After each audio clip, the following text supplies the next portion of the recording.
السلام علیکم، کیسے ہیں آپ لوگ؟ تو آج جناب میں بات کرنا چاہوں گا کہ ہمارے اس ملک میں اور خاص کر صوبہ پنجاب میں سٹی لاہور میں جو ایک بہت بڑا ایشو چل رہا ہے آج کل کہ جی آپ جب ٹریفک کی کوئی وائلیشن کرتے ہیں تو آپ کا چلان کر دیا جاتا ہے۔ تو اس میں اگر آپ ہیلمٹ نہیں پہنتے تو آپ کے اوپر 500 روپیز کا چلان ہے، اور اگر آپ ون وے کی وائلیشن کرتے ہیں یعنی کہ آپ ایسی روڈ سے اس وے سے جا رہے ہیں جہاں سے آنا الاؤ نہیں ہے، اگر ٹریفک ایک طرف کی ہے اور آپ اس کی اپوزٹ سائڈ سے آ رہے ہیں تو اس کے اوپر 2000 روپیز کا موٹر بائک کا چلان ہے یا کار کا۔ اور اس میں دوسری چیز جو ایڈیشنل ہے اس سے زیادہ خطرناک وہ یہ ہے کہ اگر آپ 10 دن میں اپنا چلان پے نہیں کرتے تو آپ کو اس کے 4000 پے کرنے پڑیں گے۔ تو آپ یہ دیکھیں کہ ایک غریب ملک جس کے لوگ انتہائی غربت اور بالکل پسے ہوئے لوگ ہیں، جن کے پاس کھانے کو روٹی نہیں ہے، وہ پورا ملک پوری دنیا سے بھیک مانگ رہا ہے اور قرضے کے اوپر ہم چل رہے ہیں الحمدللہ۔ تو وہاں پہ جو غریب بندہ ہے جس کو آپ لائن میں لگا کے آٹا دے رہے ہیں، اس کو لائن میں لگا کے اس کو آپ 2000 روپے کا چلان کر رہے ہیں۔ اب اس پہ کئی لوگ کہیں گے جی کہ وہ لا کی وائلیشن کر رہا ہے، بالکل لا کی وائلیشن ہے اور اس کے اوپر سزا بھی ملنی چاہیے، لیکن اس کا یہ طریقہ کہ ہم ایک دم اتنی بڑی سزائیں دینی شروع کر دیں۔ کیا ہم اگر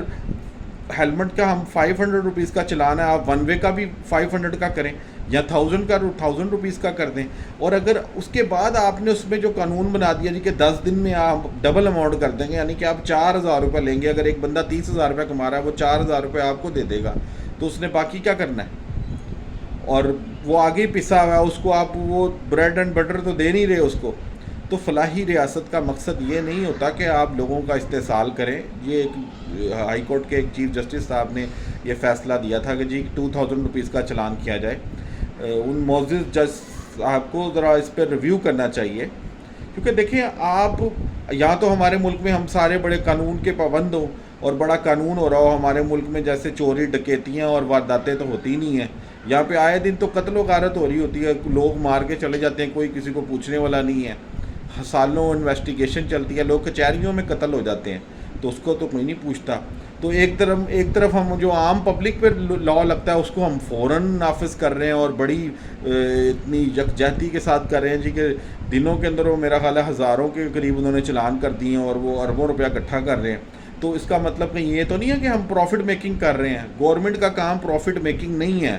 پہلی بات ہے گورنمنٹ کا کام ہے اصلاح کرنا۔ فلاحی ریاست یہ نہیں ہے کہ وہ اپنے شہریوں کے ساتھ ایسا سلوک کرے، خاص کر ایسے حالات میں۔ تو اس چیز کو ریویو کرنا چاہیے، اور اگر وہ جرمانہ اگر 10 دن میں ڈبل ہو جاتا ہے تو کیا اس انسان کو بتانا نہیں چاہیے انہیں کہ اگر چلان ہوتا ہے تو اس چلان کے اوپر آن لائن بھی ہے، اگر اس کو میسج جا رہا ہے یا اس کو ویسے چلان اس کو دے رہے ہیں کاپی، تو اس میں لکھا ہوا نہیں ہونا چاہیے کہ 10 دن میں آپ پے کریں ورنہ آپ کو جناب ڈبل چارجز پڑیں گے۔ ایسا کہیں نہیں لکھا ہوتا، میں نے خود اس کو چیک کیا ہے کئی جگہوں سے کہ اگر کسی کا چلان ہوا ہے تو اس کو میسج آ رہا ہے اور اس کے اوپر یہ کہیں نہیں لکھا ہوا کہ جی آپ کا 10 دن میں آپ پے نہیں کریں گے تو آپ کو ڈبل اماؤنٹ پڑے گی۔ تو اس چیز کو دیکھنا چاہیے۔ دیکھیں ہمارے ملک کے اپنے ایک ڈائنامکس ہیں، اس کے مطابق ہمیں چیزوں کو لے کے چلنا ہے۔ یہاں پہ آئے دن 100 طرح کی قتل و غارت ہے، وہ یہاں تو سارا کچھ امپروو کریں اور ہر طرح کے لا پہ عمل ہو رہا ہو۔ جو لا انفورسنگ ایجنسیز ہیں ان کے اوپر تو کوئی چیک اینڈ بیلنس نہیں ہے، وہ پولیس والے کیا کر رہے ہیں۔ میں یہ نہیں کہہ رہا کہ سب ہی غلط ہیں، لیکن سب کی اصلاح ہونی چاہیے، ان کے اوپر چیک اینڈ بیلنس ہونا چاہیے۔ قانون صرف ایک مخصوص طبقے کے لیے، مڈل کلاس اور غریبوں کے لیے نہیں ہونا چاہیے کہ ان کو پیسا جائے۔ تو اس لیے اس لا کو آپ کو ریویو کرنا چاہیے گورنمنٹ کو، اور اگر آپ لوگ میرے ساتھ ایگری ہیں تو آپ کو اپنا فرض سمجھ کے اس ویڈیو کو شیئر کرنا ہے، لائک بھی کرنا ہے اور اس کو شیئر بھی کرنا ہے تاکہ یہ زیادہ سے زیادہ لوگوں تک یہ ویڈیو پہنچے۔ اور کومنٹس میں اپنی بھی آرا دیجئے اور چینل کو سبسکرائب کیجیے گا۔ تو یقین ہے کہ آپ لوگوں کو، امید کرتا ہوں کہ آپ لوگوں کو ویڈیو پسند آئی ہوگی۔ تو آپ لوگوں کا بہت شکریہ، تھینک یو۔